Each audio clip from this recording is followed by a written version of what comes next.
সবাইকে উদ্দেশ্য করে বলি, আপনারা আমাকে প্রতিনিধি বানিয়েছেন, আপনারা আমাকে কঠোর বানাবেন না। আমি আপনাদের ভালোবাসা এসেছি, আপনাদের সাথে মিলেমিশে কাজ করতে চাই। আপনারা আমাকে ভালোবাসা দেখাই অতি উৎসাহী হয়ে আমার বিরুদ্ধে আমার ভাইদের ক্ষতি করবেন, ওই ক্ষতি আমার হবে। আমি সকলের প্রতি হাত জোর করে মাপ চাই।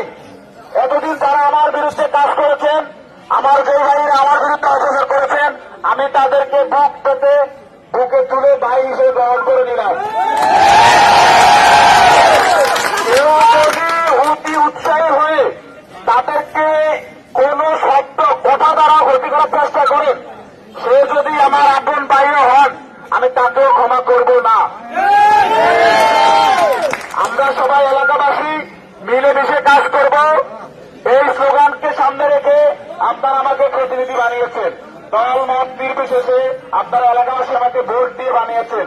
আমিও দল মত নির্বিশেষে এলাকার সেবক হয়ে সকলের সেবক হয়ে কাজ করতে চাই।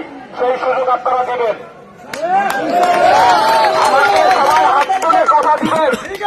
আজকের পরে কেউ কোন অন্য পক্ষকে হ্যাঁ প্রতিপন্ন করে কথা বলবেন না।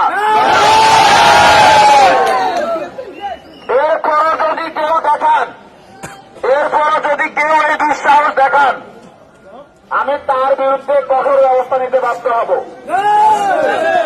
আমার কথায় যদি কেউ মনে কোনো কষ্ট পেয়ে থাকেন, আমি আপনাদের কাছে ভোট চেয়েছি, দোয়া চেয়েছি। আপনারা আমাকে ভোট দিয়েছেন এই এলাকার সেবা করার জন্য। এই এলাকার সকল নাগরিক সবাই আমি সবার প্রতিনিধি হিসেবে দায়িত্ব গ্রহণ করে নিতেছি। আপনারা সবাই আমার জন্য দোয়া করবেন, আমি যেন আপনাদের সেবক হয়ে কাজ করতে পারি। বিজয়ের মালারে